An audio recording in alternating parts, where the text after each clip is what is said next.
dos, tres, cuatro, clap. C'est pas un cours, c'est pas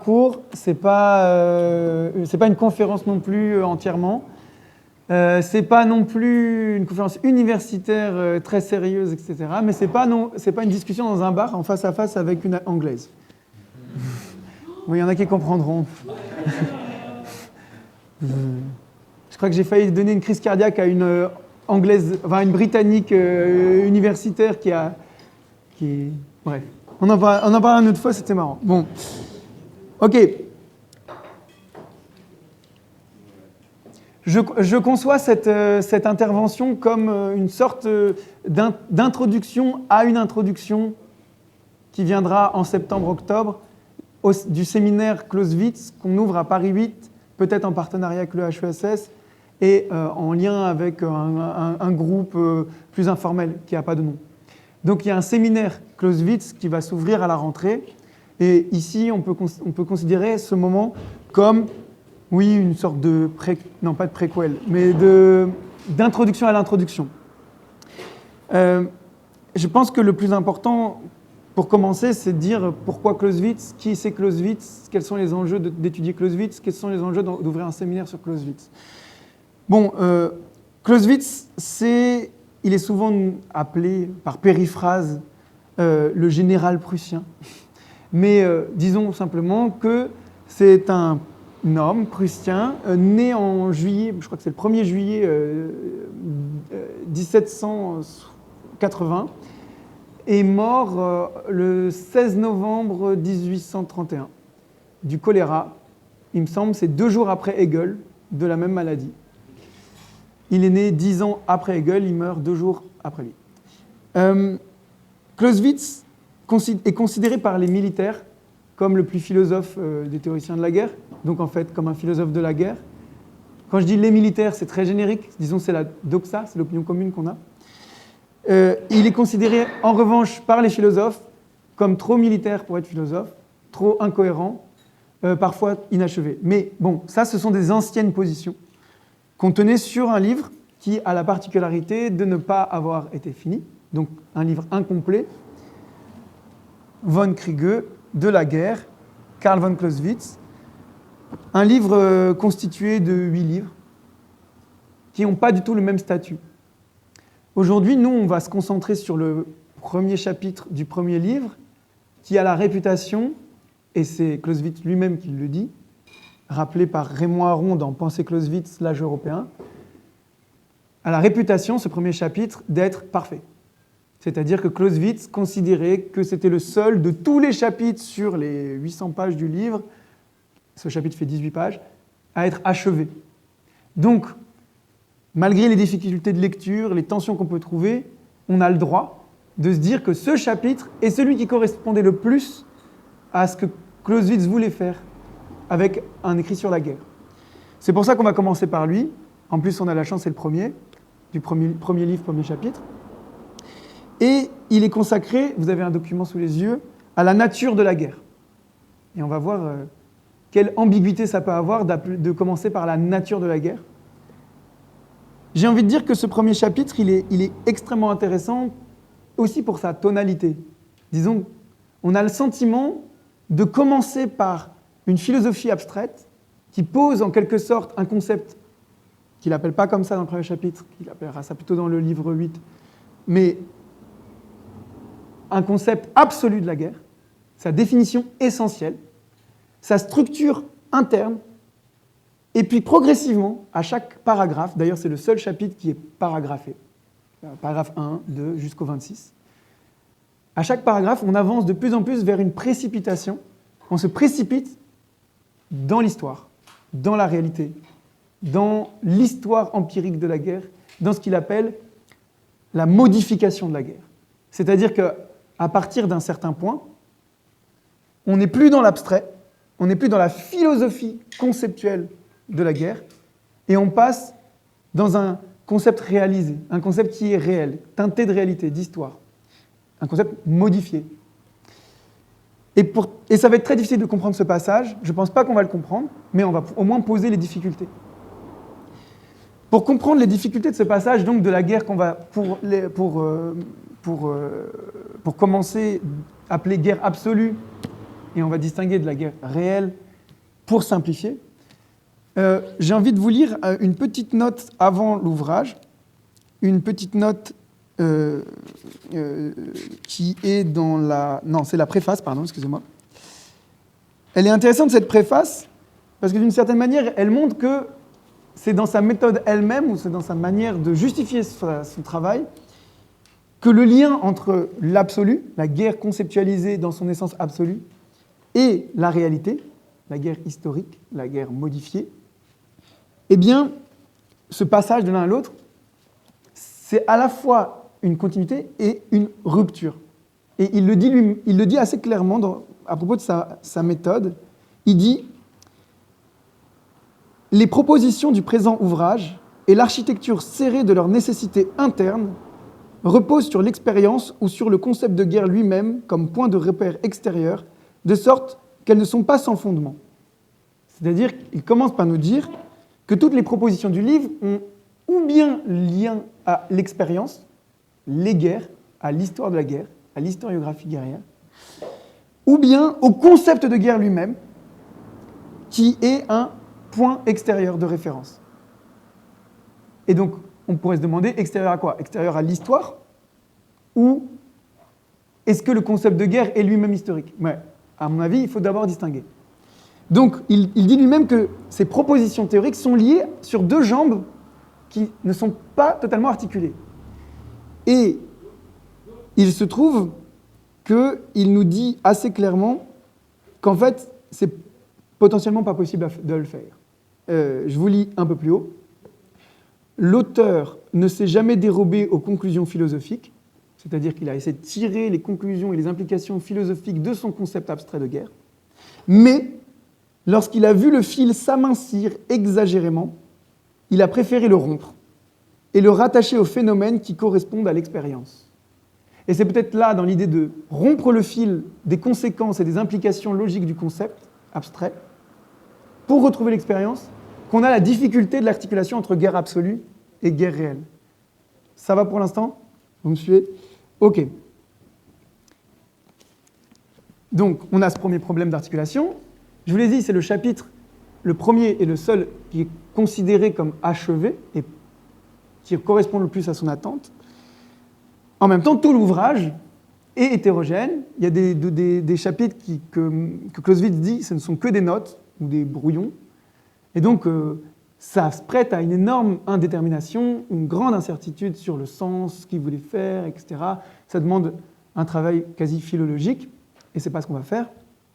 C'est juste pour dire que l'œuvre étant inachevée, étant en quelque sorte incomplète, c'est peut-être ça qui explique aussi une grande fascination et le fait qu'on y retourne en fonction des modifications de l'histoire, des périodes historiques. Merci beaucoup Clément. Maintenant, je voudrais, avant d'entrer dans le chapitre 1, vous dire deux choses. Le premier, quel est l'enjeu pour nous aujourd'hui, en 2026 ? Bon, on est d'accord que le premier enjeu, c'est que la guerre est dans toutes les têtes, ou en tout cas dans toute la presse, dans tous les médias, et il y a une succession de formes de guerre qui se sont enchaînées très rapidement, ces même pas 10 dernières années, même pas 10. On a une guerre qui a l'air d'être conventionnelle, interétatique, et qui a été précédée par 10 ans de guerre non conventionnelle et de guerre, on va dire, hybride. Je parle de la guerre en Ukraine, qui commence en 2014, mais qui devient conventionnelle en 2022. Et il y a la guerre, évidemment, entre Israël et la bande de Gaza, enfin, et la Cisjordanie, qui est une guerre qui ne ressemble pas à la guerre russo-ukrainienne. Et puis on a la guerre récente, encore plus récente, des États-Unis contre l'Iran. Il y en a d'autres. Il y a le Soudan, il y a d'autres espaces de conflits armés. Mais bon, la guerre revient intensément. Pourquoi, pour nous ? Précisément parce qu'il y avait une sorte de mythe auquel certains n'ont pas adhéré pendant très longtemps, mais en tout cas, on formule comme ça cette présentation, le mythe d'une Europe épargnée d'une guerre de grande intensité, une guerre de superpuissance, une guerre interétatique. Et là, on a une invasion d'un pays à un autre aux frontières de l'Europe. Donc, on se dit la guerre revient. Et si du côté d'une certaine gauche, on revient à Marx, en ce moment, ben, peut-être des études militaires, on a envie de revenir à Clausewitz. Alors que, très souvent, on a été considéré que Clausewitz était périmé, inadapté pour comprendre tout un tas de guerres, à commencer par la Première Guerre mondiale, mais pour finir avec la guerre contre le terrorisme. Bon. Ces jugements, on s'en fiche, on ne va pas les trancher. Mais il y a un enjeu quand même de revenir à Clausewitz pour cette raison, c'est-à-dire l'omniprésence de la guerre. La deuxième raison, c'est parce que Clausewitz a été lu par énormément de monde, des généraux, des stratèges, qui soient européens ou américains, et évidemment des stratèges marxistes, de Engels à Mao en passant par plein d'autres. Mao a conçu sa théorie de la guerre prolongée, en tout cas selon certaines interprétations, à partir d'une lecture de Clausewitz. Si vous voulez lire la réception des marxistes, qu'ont fait les marxistes de Clausewitz, il y a un ouvrage qui s'appelle Clausewitz ou la guerre populaire de Thierry Derbent. Ça va ? Ok. Donc, première raison, parce que la guerre est partout, donc c'est intéressant de revenir à un texte qui prétend la penser, la théoriser. Deuxième raison, parce que Clausewitz n'est pas seulement un penseur de la guerre marginal, on ne sait pas trop qui il est, où il est. Non, il est partout. Certaines anecdotes disent qu'on a trouvé de la guerre dans la grotte de Ben Laden. Je ne sais pas si c'est vrai, mais bon. C'est-à-dire qu'on trouve ce livre au chevet des révolutionnaires marxistes, évidemment des maoïstes, mais aussi des stratèges américains. Bon. Donc c'est quand même important d'aller dans ce nœud intellectuel et théorique. Ensuite, il y a un enjeu, disons, universitaire. Et on n'est plus l'enjeu général, mais un enjeu universitaire, c'est le fait qu'on est dans une période de reviviscence universitaire de Clausewitz. C'est Benoît Durieux, dans un livre qui a étudié la réception de Clausewitz en France. Benoît Durieux, c'est un général, mais bon, il a fait une grande thèse sur la réception de Clausewitz en France. Il conclut sa soutenance de thèse en 2007, il me semble, ou 2006, en disant qu'il n'y a jamais eu autant d'écrits sur Clausewitz dans la période donc 90-2006. Donc il y a une espèce de renouveau d'intérêt universitaire depuis 20 ans, à peu près. Et ce renouveau, il n'est pas dans le vide absolu.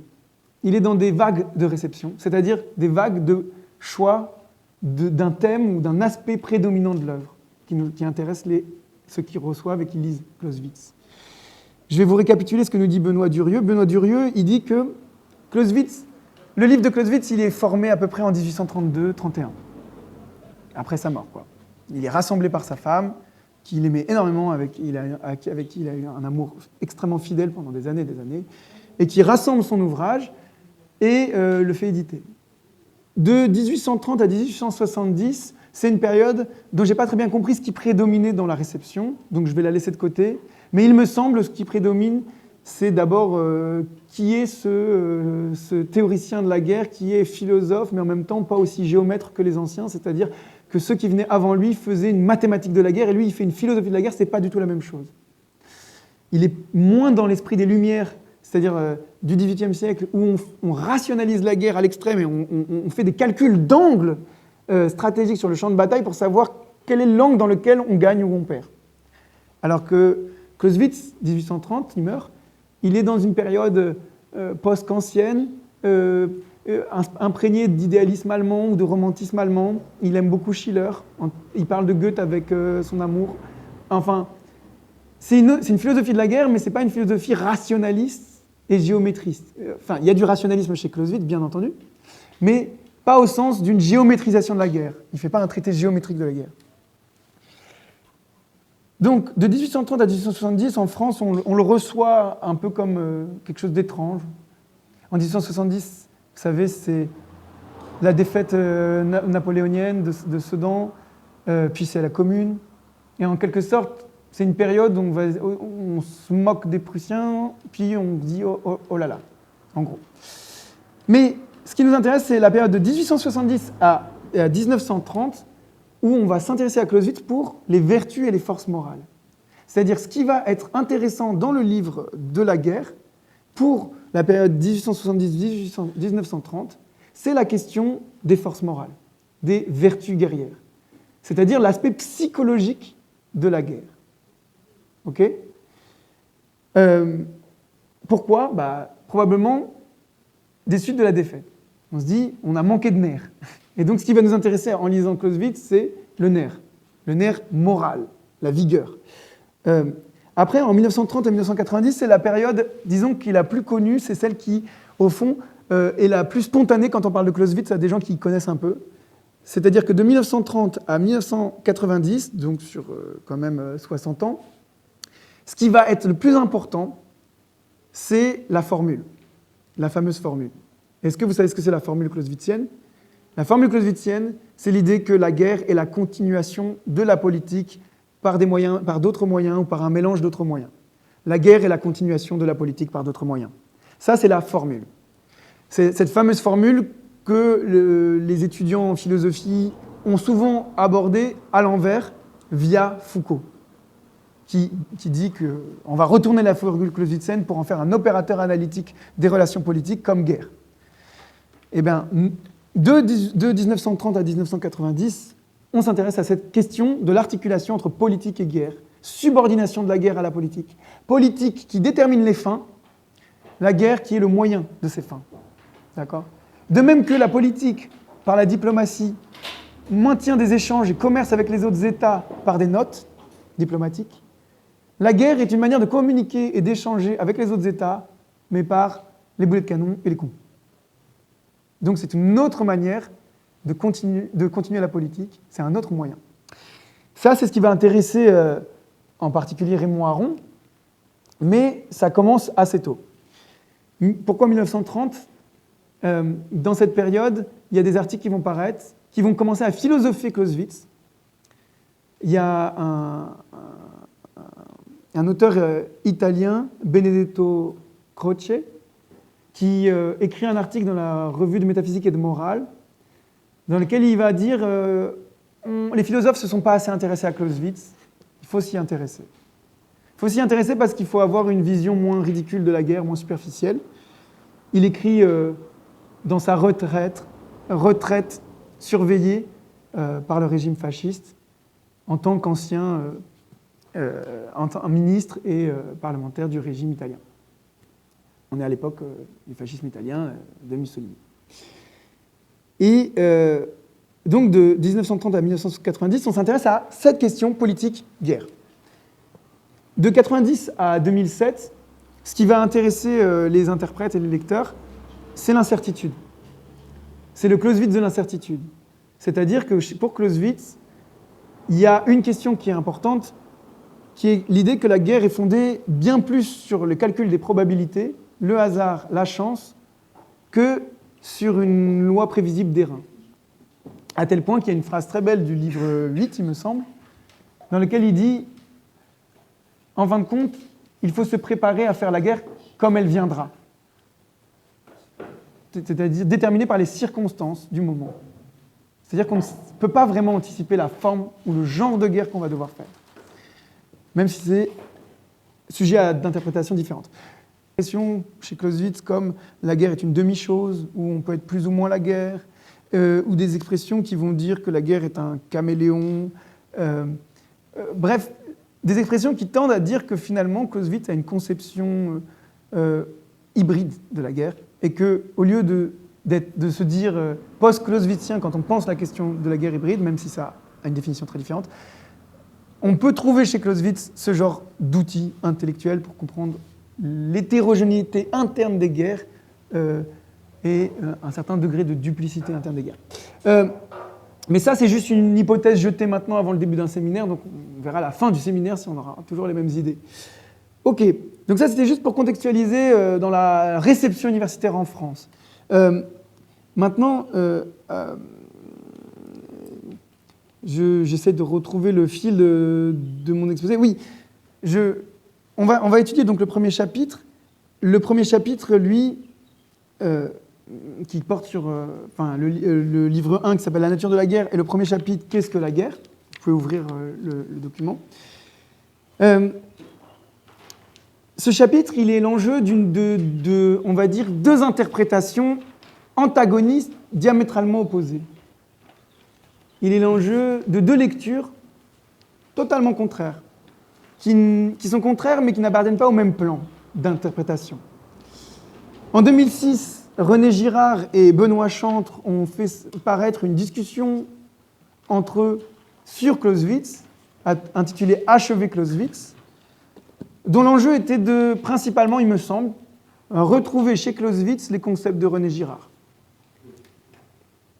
De trouver dans le texte de Clausewitz un exemple de la métaphysique anthropologique étrange de René Girard. Et pour ce faire, il pose une interprétation qu'on va appeler apocalyptique, c'est-à-dire théologique. Il le dit explicitement, donc je vais le lire, ce sera beaucoup plus simple, parce que c'est quand même assez étonnant d'avoir une telle interprétation aussi radicalement explicite. Il nous dit, René Girard, qui est donc un anthropologue de tendance philosophique et théologique, qui se dit gaulliste, d'un certain type de christianisme. Bon. Il écrit, page 49 dans l'introduction, « Achever l'interprétation de la guerre, c'est dire que son sens est religieux et que seule une interprétation religieuse atteindra, espérons-le, l'essentiel. » À la page précédente, il disait « Clausewitz a ainsi eu une intuition fulgurante sur le cours soudain accéléré de l'histoire, mais il l'a aussitôt dissimulée pour essayer de donner à son livre le ton d'un traité technique et savant. Il nous faut donc achever Clausewitz en allant jusqu'au bout du mouvement qu'il a lui-même interrompu. » Et il y a beaucoup de phrases comme ça qui reviennent, comme quoi ce traité technique et savant sur la guerre, et qui est un ouvrage politico-militaire, serait en réalité, de manière dissimulée et cachée, un traité apocalyptique de Jean de Patmos, c'est-à-dire l'auteur de l'Apocalypse. Donc en fait, Clausewitz, pour René Girard, c'est Saint Jean de Patmos, et sa théorie de la guerre, c'est en fait une prophétie de l'apocalypse de violence généralisée et extrême. Alors évidemment, tout ce qui est excessif est en quelque sorte inintéressant, et en même temps, c'est intéressant de borner nos interprétations avec cet excès-là. Qu'est-ce qui lui fait dire ça à René Girard ? En fait, dans le texte qu'on va lire, dans le premier chapitre, il y a une théorie du concept de la guerre structurée par ce qu'on pourrait appeler un principe ou une tendance. Enfin, on ne sait pas exactement, parce que justement, on ne sait pas si c'est un principe, on va dire, c'est un principe conceptuel pour penser la guerre, ou si c'est une tendance, alors ce serait immanent à la réalité de la guerre elle-même, on ne sait pas trop. Mais il y a quelque chose qui s'appelle la montée aux extrêmes. La montée aux extrêmes, c'est un mécanisme interne à la guerre, au sens conceptuel du terme, donc au concept de guerre, qui implique qu'il n'y a rien dans la rationalité de la guerre, il n'y a rien qui est là pour la limiter. Il n'y a pas de principe de modération dans la guerre, d'un point de vue conceptuel. Qu'est-ce que ça veut dire ? Ça veut dire que quand il y a une guerre, se déclenche un mécanisme d'action qu'il appelle les actions réciproques, 3 actions réciproques, qui conduisent la violence, les violences, à une extrémité. Cet extrême, on peut imaginer ce qu'on veut, mais on peut y voir la bellum internecinum, c'est-à-dire une guerre d'entre-anéantissement, d'autodestruction. Donc, puisqu'il y a ce principe dans le concept de guerre posé par Clausewitz, René Girard décide, et qu'il est structuré par ces 3 actions réciproques dont on parlera, René Girard considère que, au fond, ce que nous dit Clausewitz, c'est que la violence, qui se manifeste dans le cadre circonscrit de la guerre, la violence qui est dans la guerre, elle n'est pas militaire, elle n'est pas de l'ordre du militaire, elle n'est pas de l'ordre du politique, elle est de l'ordre théologique, d'une sorte d'explosivité d'une violence destructrice, et que, continuellement dans l'histoire, nous tendons vers ce moment. Donc voilà, c'est ça l'Apocalypse. C'est le moment où, pour René Girard, cette violence sera imitée. Bon, il y a aussi un contre-feu théologique, on ne va pas entrer chez René Girard, mais voilà son hypothèse. Donc en fait, de quoi il autorise son hypothèse? Il l'autorise de cette idée d'une série d'actions réciproques qui constituent le concept de guerre et qui mènent la violence à l'extrême. Ça va? Ok. À l'opposé du spectre, en termes d'interprétation, on a Raymond Aron. Et Raymond Aron qui est le premier à faire une lecture, disons, rigoureuse du von Krieg, fondée sur l'allemand, la lecture du texte en allemand, sur les sources, sur la position des problèmes. Et même si ces hypothèses de lecture ne sont pas toutes recevables, ou en tout cas on peut les contester, il fait un travail de lecture attentive. Il critique beaucoup Glucksmann, le père de celui que vous connaissez, André Glucksmann. Il critique beaucoup André Glucksmann, qui a écrit un livre qui s'appelle Le discours de guerre, dans lequel il lance un peu la mode d'étudier systématiquement Clausewitz en le décomposant par axiome. Mais il est pas mal critiqué dans les notes de fin de ce livre, en disant qu'en fait, Glucksmann, il prend des citations à droite à gauche, il ne respecte pas l'histoire de la rédaction des textes, il ne fait pas de philologie, et donc du coup, il construit un système théorique. Ce qui n'est pas finalement mal, il va le revendiquer, Étienne Balibar, dans ce petit livre. Il va revendiquer de dire, on prend des bouts, on va dire, ça c'est un axiome, on le prend, on le compose, et on voit comment ils peuvent varier, et on voit ce que ça peut être un post-clausewitzien en fonction de la variation de ces axiomes. Ce qui est aussi intéressant, c'est une manière de philosopher en systématisant. Bon, mais l'interprétation diamétralement opposée, du coup, à celle qui est théologique, implicitement, de René Girard, c'est l'interprétation de Aron qui, lui, considère que si on lit attentivement le premier chapitre, on ne peut pas soutenir l'idée que Clausewitz aurait dit qu'il y a une tendance à la montée aux extrêmes, apocalyptique et auto-annihilatrice ou destructrice dans la guerre. Pas du tout. Si on lit le texte attentivement, il y a un saut. Il y a ce fil rompu de la théorie à l'expérience.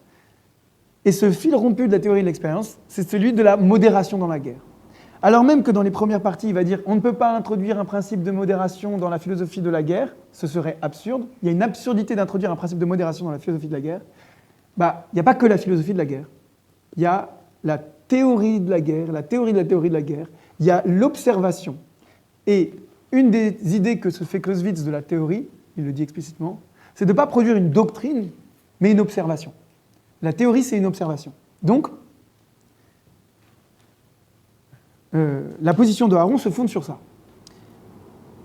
Elle est donc diamétralement opposée, puisque, en définitive, Raymond Aron, il valorise non pas la montée aux extrêmes qui va vers l'anéantissement et la guerre d'extermination, qui se généraliserait à l'échelle mondiale, mais au contraire la descente, la décélération, l'atténuation de la violence, des coups qu'on se porte les uns les autres, par le fait que la guerre est parasitée dans son devenir, à chaque étape de ces séquences, par des pauses, certaines qui sont explicables par la paresse, par la répugnance à agir et à mettre un effort excessif, par le manque d'informations sur le champ de bataille, par le nuage de guerre, qui s'explique aussi par une inégalité dans les formes de guerre.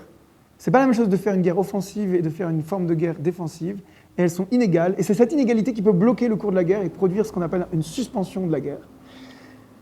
Et ainsi de suite.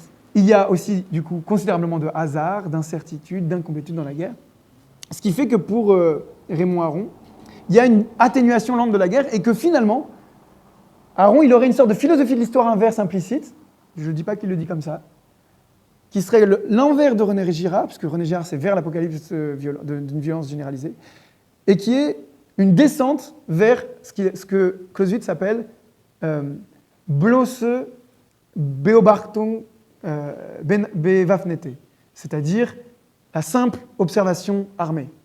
C'est-à-dire qu'il y a en gros deux genres de guerre en tendance, une guerre d'extermination, d'anéantissement des forces ennemies, voire d'anéantissement du peuple ennemi, il le dit parfois, la population. Et une autre tendance, une guerre, en quelque sorte, prêt à la guerre, armée, de chaque côté de la frontière, on se regarde en chien de faïence et on s'observe tout en étant armé. Et ça, c'est la forme, disons, minimale en termes d'intensité de déchaînement de violence, puisque finalement, cette guerre d'observation armée, eh ben, c'est un peu les casques bleus, une ligne figée, je ne sais pas. Mais c'est quelque chose... Comment ? Un cessez-le-feu, voilà. Et donc, on s'observe armé. Et donc, pour Aron, il y a la possibilité d'aller... Enfin, le concept réel de guerre implique de penser cet arrêt de la guerre, ce ralentissement visqueux de la guerre. Clausewitz a une métaphore très belle. Il dit que l'espace et le temps dans lequel la guerre se fait, c'est comme un milieu non conducteur pour l'électricité. Et que si la foudre électrique est équivalente au concept, la montée aux extrêmes, auto-annihilatrice, le milieu dans lequel se fait la guerre, milieu étatique, politique, impliquant une continuité de l'État et de l'histoire, de l'incertitude et du hasard, ce milieu-là est comme un caoutchouc non conducteur. Et il faudrait penser comment on pense cette articulation entre une espèce d'éclair conceptuel qui investit un milieu non conducteur. Et donc, c'est quoi les effets ratés de quelque chose qui, en fait, étouffé, absorbé et atténué par la réalité. Maintenant que je vous ai posé ces deux conceptions vraiment opposées, antagonistes du problème de guerre absolue, guerre réelle, donc il y en a un qui dit la guerre absolue, elle a cours dans l'histoire, mais de manière cachée. C'est René Girard. Il a une théorie de la superposition.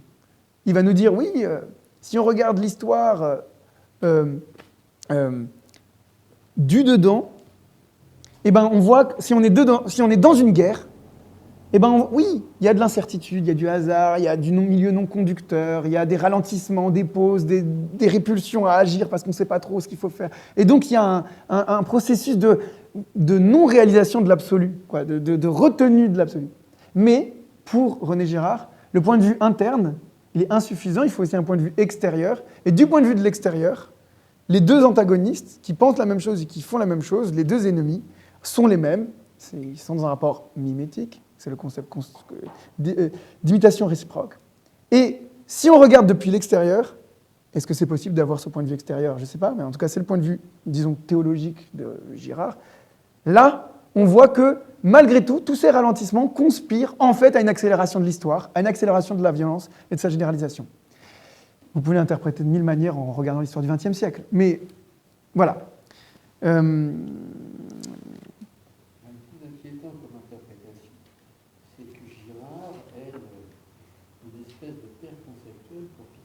Voilà, tu devances la suite, c'est que, évidemment, pourquoi j'ai choisi de donner les deux extrêmes d'interprétatifs, celui de René Girard, celui de Raymond Aron, j'aurais pu celui de... Bref, principalement pour dégager un espace entre, disons, une droite conservatrice, mais gaulliste et résistante, celle de Raymond Aron, et une sorte de pensée chrétienne très étrange, avec une part d'irrationalisme, moi il me semble, qui aujourd'hui a extrêmement influencé, structuré la pensée de Peter Thiel.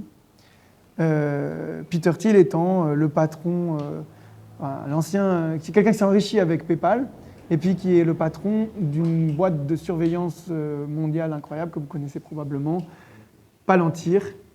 Sachez que, je ne sais pas si vous le savez, je pense que vous le savez maintenant, parce que c'est assez connu, mais Palantir, c'est géré par un CEO qui s'appelle Alex Karp. Je ne sais pas si vous voyez qui c'est, Alex Karp. Alex Karp, c'est un philosophe qui a fait une thèse sur l'agression avec Habermas en Allemagne. Et eux deux, là, Peter Thiel, inspiré par la pensée apocalyptique de la violence généralisée, qui tient des thèses sur l'antéchrist. Si on traduit les thèses de l'antéchrist dans un vocabulaire économique, on voit en fait qu'il réfère à travers l'antéchrist, Peter Thiel réfère à l'état fiscal mondial, c'est-à-dire à l'idée qu'il y aurait une tentative d'avoir un état mondial qui imposerait une fiscalité mondiale, et ça, il ne veut vraiment pas. Et Alex Karp, qui est un théoricien de l'agression. Donc c'est assez inquiétant, parce que eux, ce sont quand même...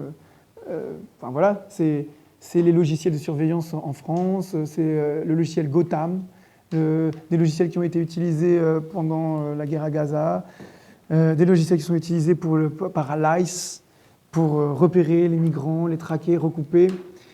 Ils font du pre-crime et du recoupement d'informations qui permettent d'anticiper les mouvements, les comportements. Après, il ne faut pas non plus surfétichiser ces choses-là dans leur fonctionnement, dans leur réussite. Mais bon, voilà, c'est eux, ces gens-là. Donc oui, ça, ce serait l'interprétation implicite, cachée. René Girard serait une des influences de ces théoriciens. Mais bon, on ne va pas parler de ça aujourd'hui. On va parler du texte de Clausewitz et on va parler de Clausewitz lui-même, donc ça va être plus lent. Je veux juste regarder l'heure parce que ça va... Ok, 15h28. On va lire le texte lentement. On va faire une demi-heure et puis après on discutera dehors plus tard. Ok, ça vous va? Ok. Pour vous donner des points de repère, le texte, il est composé en 28 paragraphes, il me semble. Ouais, c'est ça, 28 paragraphes. Les 28 paragraphes, c'est les seuls paragraphes du livre. C'est-à-dire, c'est le seul chapitre vraiment décomposé en paragraphes. Ces paragraphes, ils font dire à Aaron qu'une des influences de Clausewitz, c'est peut-être pas forcément Kant, et peut-être Montesquieu, l'esprit des lois. Mais bon, ça c'est un débat qui ne nous intéresse pas tellement. Pour vous faire un plan de lecture, c'est mon découpage. Je pense qu'on peut en faire d'autres. Il y a des endroits qui sont des hésitations, justement parce qu'il y a des espèces de basculements. C'est difficile de savoir où on coupe dans le basculement. Je dirais que du paragraphe 1 au paragraphe 6, non compris, c'est le premier mouvement de définition du concept de guerre absolue d'un point de vue philosophique et des 3 actions réciproques qui le constituent. À partir du paragraphe 6, on commence à basculer doucement, mais sûrement, dans non plus le concept absolu, mais dans la modification dans la réalité. C'est le paragraphe 6, ça s'appelle modification dans la réalité. Vous pouvez appeler ce deuxième moment le moment modal de la guerre. La guerre comme mode et plus la guerre comme concept. Pour ça, on va du paragraphe 6. Et là, on peut décider d'arrêter au paragraphe, je dirais, 10, qui épouse assez bellement le moment modal, le moment de transition modale de la guerre, puisque le paragraphe 6 s'appelle modification dans la réalité, et le paragraphe 10, c'est presque une citation très élégante, les probabilités de la vie réelle prennent la place de l'extrême et de l'absolu du concept. Les probabilités de la vie réelle prennent la place de l'extrême et de l'absolu du concept. C'est-à-dire que depuis le moment où la guerre est modifiée par sa réalité empirique, historique, on aboutit à un passage du concept extrême et absolu à un monde de probabilités. Et donc on peut dire que le deuxième moment s'interrompt ici, même si en fait on pourrait en faire un plus grand. Le troisième moment, du paragraphe 11, l'objectif politique réapparaît au paragraphe, je dirais, à mon avis, on peut aller jusqu'à un long moment, jusqu'à la question de la trêve, c'est-à-dire au paragraphe 19. C'est une explicitation et une réfutation de ce que n'est pas la guerre quand elle est réelle. Donc, qu'est-ce que serait la guerre si elle était vraiment absolue? Et il y a 3 critères. Et puis, ces 3 critères sont réfutés un à un. La guerre n'est pas un acte unique. La guerre n'aboutit pas à une décision absolue, sans suite, sans fin, sans question politique ensuite. La guerre ne commence pas de manière absolue dans un néant. Non, il y a toujours une continuité antérieure de l'État, de la vie de l'État, des relations diplomatiques. On peut voir arriver la guerre. Ce n'est pas un surgissement absolu sans limite. Donc ça, c'est le troisième moment. Donc des réfutations de ce que n'est pas la guerre en tant qu'absolu. Et par mouvement inverse, définition de ce que c'est la guerre dans la réalité. Enfin, je dirais qu'à partir des paragraphes 14-15,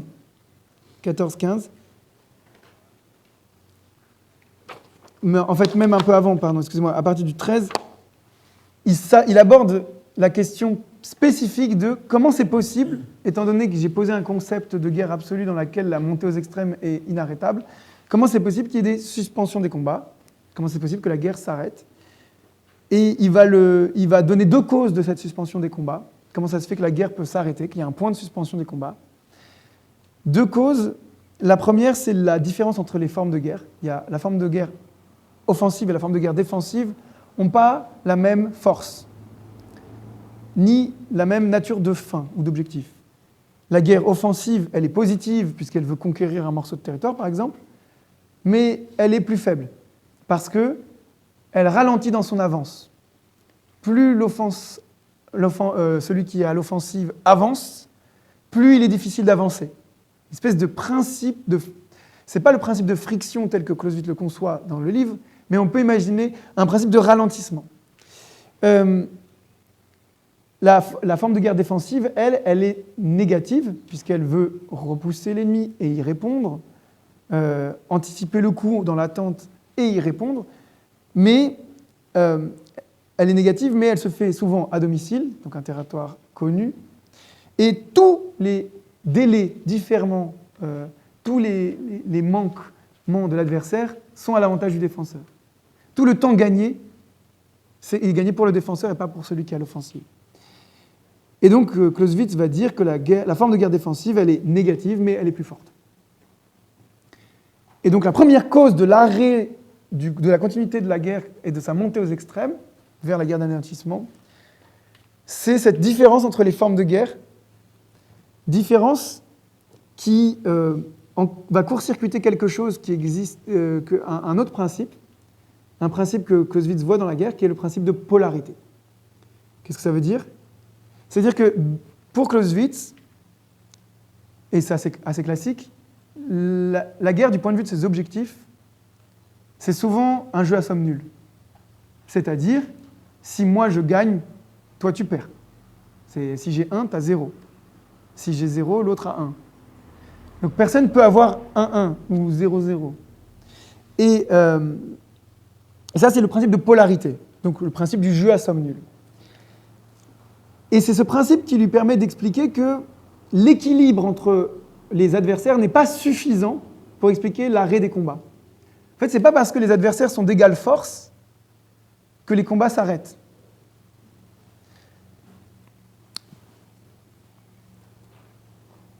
En fait, les combats, ils s'arrêtent parce que les 2 camps vont à un moment donné se rendre compte que selon la forme de guerre qu'ils ont choisie, le genre de guerre qu'ils mènent, la forme de guerre qu'ils mènent, ils ont un intérêt à s'arrêter. Pour plusieurs raisons. À partir du moment où la défensive est trop forte, il y a plus d'intérêt à reconstituer des forces, à ravitailler, à appeler des réserves quand on est à l'offensive. Inversement, le défenseur, lui, il a aussi intérêt à renforcer ses défenses. Donc ils s'arrêtent tous les deux. Mais là, j'aimerais faire comprendre un truc un peu compliqué, donc je vais essayer de le dire rapidement, mais quand même. C'est que, je vais vous lire la phrase. Le principe de polarité, c'est-à-dire le principe de jeu à somme nulle, il ne correspond pas à la nature des formes de guerre, mais il correspond bien à la décision, c'est-à-dire à la conclusion de l'antagonisme, de la guerre. Autrement dit, il y en a bien un qui va gagner et un qui va perdre. Ça, c'est polarité. Mais cette polarité, elle ne s'applique pas à l'attaque et à la défense elle-même. C'est-à-dire, elle ne s'applique pas à la nature du choix qu'on a fait de faire une guerre plutôt offensive ou défensive. C'est-à-dire que dans ces formes de guerre-là, il y a quelque chose d'intrinsèquement différent et inégal qui n'est pas soumis à un jeu de vases communicants. Et donc, en un sens, ça veut dire que la défense est toujours, d'une manière ou d'une autre, une forme de guerre qui a plus de force, mais qui a un but négatif. Et l'attaque est toujours une forme de guerre qui est positive, mais qui est plus faible. C'est-à-dire ça, on ne peut pas le changer. C'est pas possible qu'il y ait une attaque qui devienne plus forte qu'une défense. En revanche, ce qu'on peut faire, on peut vaincre son adversaire, on peut détruire la défense d'un adversaire. Mais on le détruit avec une offensive. Et cette forme de guerre-là ne peut pas soudain devenir plus forte que la forme de guerre défensive, en tant que forme de guerre. Bon. Mais, voilà. Donc, ça, c'est un point, je ne suis pas sûr d'avoir très bien compris, mais bon, voilà. Ça va? Principe de polarité, ce n'est pas la même chose que le principe de l'attaque et de la défense et de leur inégalité. D'accord? Si à la fin de la guerre, dans la décision, il y en a un qui a 0, il y en a un qui a 1, donc il y a bien une égalité dans le résultat décisif, l'inégalité des formes de guerre, elle repose sur la nature intrinsèque, ce n'est pas quelqu'un qui fait passer quelque chose à l'autre. D'accord? Ça ne veut pas dire, par exemple, quand le défenseur, par exemple, va se mettre en risque, c'est le moment où il va devoir contre-attaquer et donc faire des contre-offensives, par exemple. C'est là qu'il va passer à une forme de guerre faible. Ok? Mais c'est lui qui passe d'une forme de guerre à une autre. Alors que ce n'est pas lié par des vases concomitants entre les deux adversaires, dans leur action réciproque. Bon, ok. Donc j'en étais à... oui, jusqu'au paragraphe 20. À partir du paragraphe 20, on arrive à ce moment un peu spécial qui va tout de suite être, en quelque sorte, repenti au paragraphe 23. C'est l'idée que la guerre, elle est marquée par le hasard, et que, avant le paragraphe 20, il nous dit que la deuxième cause de suspension des combats, c'est qu'on n'a pas assez d'informations sur le champ de bataille, que notre savoir est imparfait. Donc, ça nous fait différer l'action, ajourner. Et à partir du paragraphe 20-23, il va nous dire que la guerre, en fait, est une forme d'action la plus proche du jeu. Et même, il va nous dire du jeu de cartes. La guerre est l'activité humaine qui ressemble le plus à un jeu de cartes, paragraphe 21. Pourquoi? Parce que, in fine, dans la guerre, ce qui va jouer beaucoup, c'est d'une part un calcul des probabilités, d'autre part des donnes qui seront jamais maîtrisables. Quand vous tirez, vous piochez, vous ne pouvez pas le maîtriser, ce qui va sortir. Et donc, il y a une grande part de chance et d'accidentel dans la guerre. C'est la deuxième cause de suspension de la guerre. Et à ce moment-là, il définit la guerre comme jeu. Sauf que cette définition de la guerre comme jeu, elle est particulière, puisque c'est un jeu de hasard, mais c'est très sérieux. C'est un jeu de hasard, mais il ne faut pas y voir un jeu. Parce que ce qui est en jeu dans ce jeu, c'est souvent existentiel. C'est la vie et la mort. Et donc, dans le paragraphe 23, c'est le moment où il dit « Ok, c'est un jeu, mais c'est très sérieux. » Et ce jeu, il est très sérieux. Pourquoi? Parce qu'il est joué par les États, depuis la politique des États. Et qu'il en va donc de la survie de cette personnification de la politique qu'est l'État. Ok. Ce qui aboutit du paragraphe 24, on va dire jusqu'à la fin, même si on peut découper autrement, à deux définitions de la guerre, deux caractérisations de la guerre, deux formules en fait. La formule selon laquelle la plus connue, la guerre est la continuation de la politique par d'autres moyens, par des moyens mélangés, c'est paragraphe 24. Cette définition, elle va permettre de penser la diversité des formes, des genres de guerre, parce qu'en fait, les guerres dépendent de comment elles sont pensées politiquement, prescrites politiquement. Donc la guerre n'est pas un acte militaire avant tout, mais de manière principielle un acte politique. Et à la toute fin du texte, cette définition, ce principe, la guerre et la continuation de la politique par d'autres moyens, elle est complexifiée dans une formule qu'il nomme l'étonnante trinité, qui n'est pas une formule, mais qui est une espèce de déploiement des aspects de ce que signifie la guerre comme continuation de la politique par d'autres moyens. Donc il y a une explicitation du concept de politique et une explication de l'enchaînement et de l'articulation des termes dans le rapport entre politique et guerre. C'est quoi l'étonnante trinité de la guerre? L'étonnante trinité, c'est très simple. C'est la guerre implique le peuple, le général ou le commandement et son armée, et le chef de cabinet, c'est-à-dire le gouvernement, le gouvernant. Autrement dit, il y a trois figures. Le peuple, le commandant et le gouvernant. Ces trois figures, elles correspondent à trois aspects de la guerre: la passion et la haine féroce qu'on attribuerait au peuple, capable de libérer une certaine énergie que Clausewitz va dire parfois féroce ou explosive, rendant possible une guerre brutale, puissante et rapide. Et inversement, moins le peuple est investi par une politique qui le mobilise et qui stimule sa haine contre son adversaire, et plus la guerre est lente, plus la guerre est modérée, plus la guerre est atténuée. Et pour Clausewitz, il y a une corrélation entre la hauteur et la grandeur de la politique, même si on ne sait pas exactement ce que signifierait une grande politique, et la grandeur des motifs de faire la guerre, et la capacité de déclencher une forte énergie passionnelle dans les masses. Masse, c'est un concept clausewitzien. Le commandant, lui, il correspond au libre jeu de l'esprit, c'est-à-dire en fait au calcul des probabilités. C'est lui qui, par la tactique, organise les combats frontaux, sanglants, et par la stratégie, fait usage des différentes décisions qu'on a obtenues dans chacun des combats. Okay. Et pour cela, il le fait dans un champ de bataille incertain, probable, hasardeux. C'est pour ça que c'est un libre jeu. Enfin, que c'est ça implique une faculté qui est proche du calcul des probabilités et de l'imagination. Enfin, le gouvernement, c'est la réduction pour Clausewitz de la guerre à sa raison. C'est la rationalité dans la guerre. Le gouvernement, par sa politique, définit, cadre et circonscrit la rationalité de la guerre. Et du coup, c'est de l'ordre de l'entendement. Il va définir, Clausewitz, la politique, que je vous l'ai dit, comme l'intelligence personnifiée de l'État.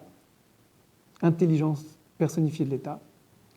Et il va définir cette intelligence personnifiée de l'État, parfois, il va la définir comme simple intelligence générale de la situation. Ce qui fait dire qu'il y a une oscillation dans la question de savoir si la politique est nécessairement subordonnée à l'existence ou non d'un État, ou si elle peut être plus large, ou moins large. Mais en tout cas, si elle peut être sans État. Ce qui implique des débats sur est-ce que tous ceux qui font la guerre ne sont pas en train de s'étatiser. C'est une question qui est posée dans les lectures de Clausewitz, c'est-à-dire, pour pouvoir parvenir à un succès militaire, dans le cas de clausewitzien, si on n'a pas d'État au départ, est-ce qu'on n'est pas en train de s'étatiser quand même? C'est une question qui pose pour les guerres de décolonisation. On n'a pas un État forcément sous la forme de l'État colonial antérieur, et en fait, on s'en constitue un dans la lutte.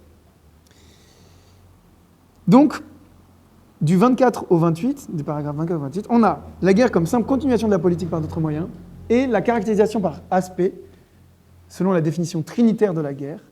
On a donc une définition moniste où la guerre est dépendante de la politique, subordonnée à la politique comme un moyen, et puis une définition trinitaire, sur trois aspects, qui implique trois aspects qui vont plus ou moins prédominer, varier dans la réalité comme des paramètres. Est-ce que le peuple est présent ou pas? Est-ce qu'il est très excité ou pas? Est-ce que ses passions sont déchaînées ou non? Est-ce que le général est bon? Son calcul des probabilités sont justes?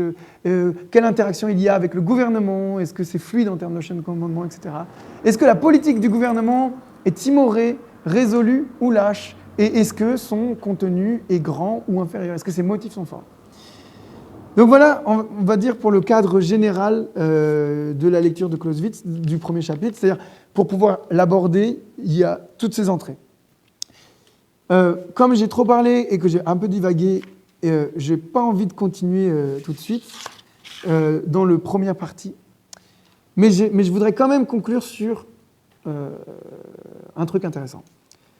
J'ai envie de conclure sur le moment où Clausewitz, dans le paragraphe 6, nous dit que la guerre n'est pas quelque chose, et donc c'est pour ça qu'elle ne monte pas aux extrêmes.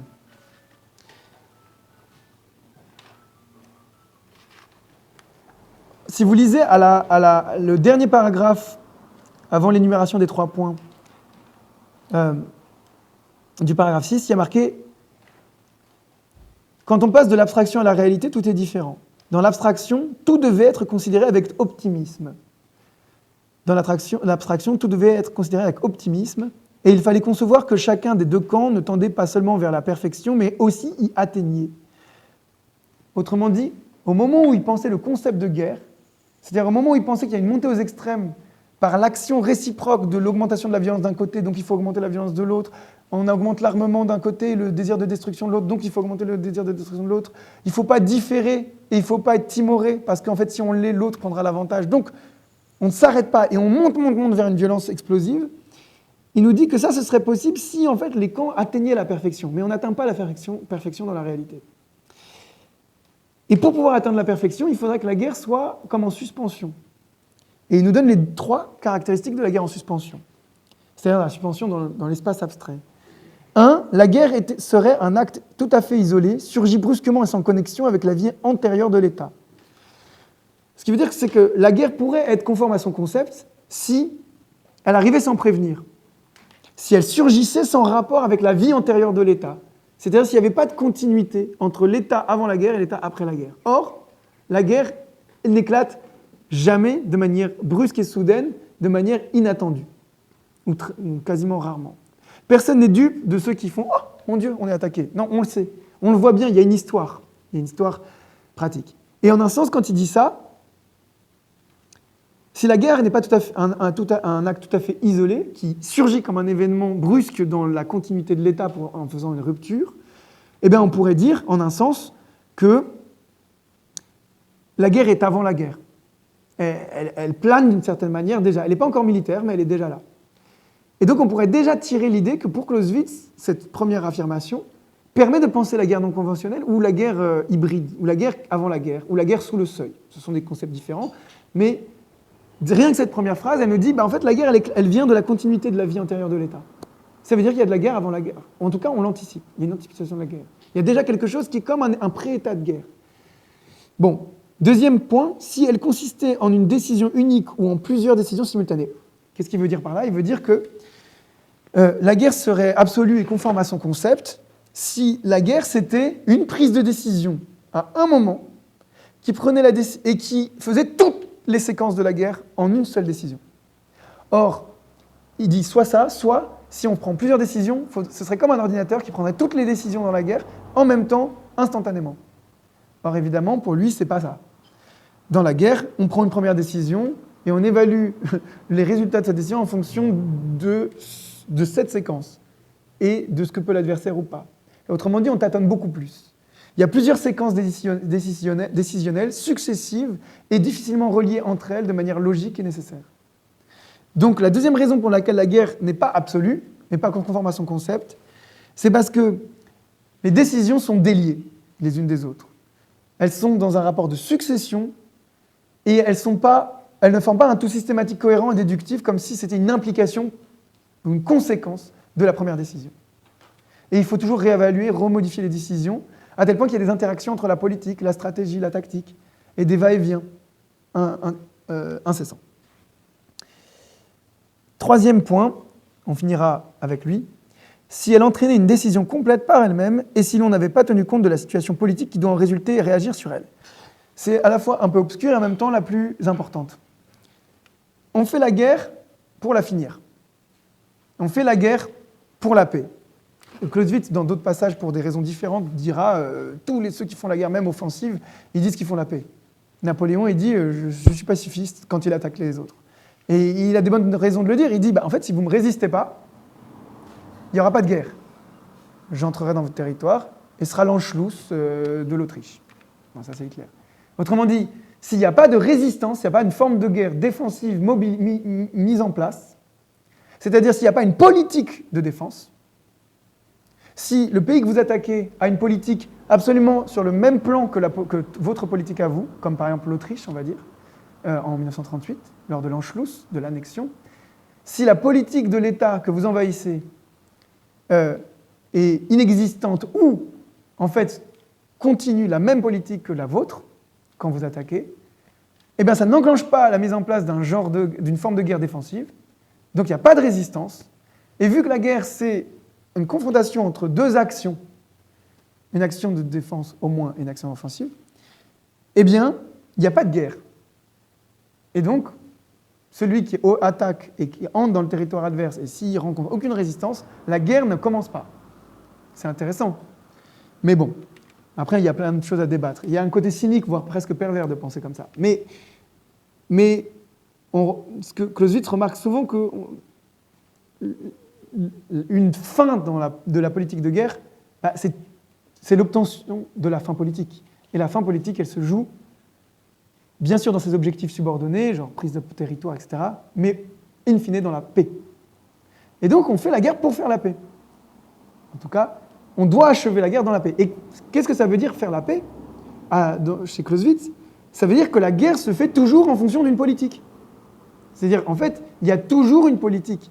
S'il n'y a pas de politique, il n'y a pas vraiment de guerre. Et donc, celui qui part au combat militairement en se disant on va juste écraser l'adversaire militairement sans politique, bah, sa stratégie, c'est-à-dire l'usage de la tactique, elle est vaine, elle est irrationnelle, elle est insensée.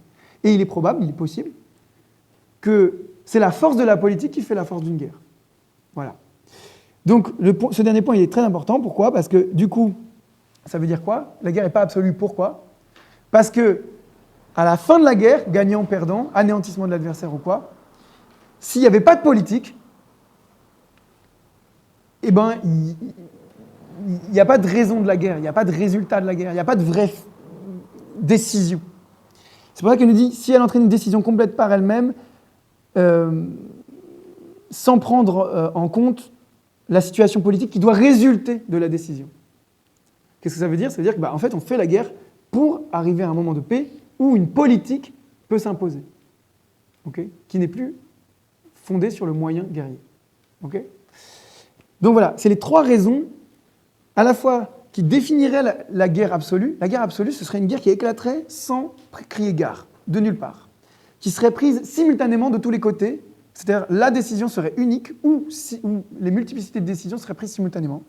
Et aussi, il n'y avait aucune considération relativement à ce qui vient après la victoire militaire, la décision militaire, c'est-à-dire la politique qui doit résulter.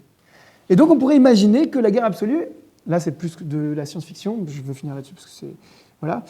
On pourrait imaginer que la guerre absolue, elle pourrait exister dans un cadre où, par exemple, on aurait programmé des IA défensives, des intelligences artificielles défensives, qui prendraient des décisions simultanément, extrêmement rapidement, presque instantanément. Par exemple, dans le cadre de la guerre nucléaire, on avait posé des dispositifs qui étaient censés automatiquement réagir à une attaque nucléaire, donc sans intention humaine. Et on pourrait imaginer qu'une guerre comme acte isolé, prise comme décision unique ou simultanée, et ne prenant pas en compte du tout la situation politique qui va en résulter, ce serait possible sous une forme complètement virtuelle. Ce serait possible sous une forme de confrontation entre deux IA qui instantanément se feraient la guerre. Et donc, soit de manière virtuelle, comme deux ordinateurs, on programme et se font la guerre instantanément. En fait, il n'y a pas de guerre, il ne se passe rien. Parce que c'est un peu la logique de la guerre absolue d'un point de vue intellectuel, c'est qu'il ne se passerait rien. Soit c'est la guerre nucléaire, et c'est exactement la logique de la guerre nucléaire, c'est-à-dire, en fait, il ne se passe jamais la guerre nucléaire. Elle n'a pas lieu, parce qu'on monte aux extrêmes tout de suite. Parce qu'en fait, on prend une décision absolue qui monte aux extrêmes tout de suite, c'est l'auto-annihilation directe. Donc en fait, la guerre, elle se passe dans la pensée, on l'anticipe, on la pense, elle se passe simultanément, d'un coup, et on se dit non. Pourquoi? Parce que la destruction généralisée de tout le monde. Donc il y aurait des modèles de guerre absolue qui pourraient... Enfin, il y a eu des débats, des discussions de savoir est-ce qu'on peut appliquer ces modèles de guerre absolue pour la guerre nucléaire. Mais en tout cas, ce qui fait dire que la violence ne peut jamais se déchaîner de manière absolue et généralisée, bah c'est qu'en fait, il y a toujours du réel, de la politique, de l'État, du peuple, du général, des interactions complexes, du hasard, de l'incertitude, de la probabilité dans la guerre. Et donc, qu'en fait, la crainte de l'anéantissement, elle est beaucoup moins réaliste que la croyance en laquelle, finalement, les guerres ne cessent de s'épuiser, de s'exténuer, de s'atténuer, de se modérer, de se modéliser, de modifier, etc., de ralentir. Donc je finirai là-dessus. Et je vous proposerai ensuite de discuter de ça à table ou auprès du lac, etc. Merci de m'avoir écouté dans cette conférence improvisée. Merci, c'est gentil.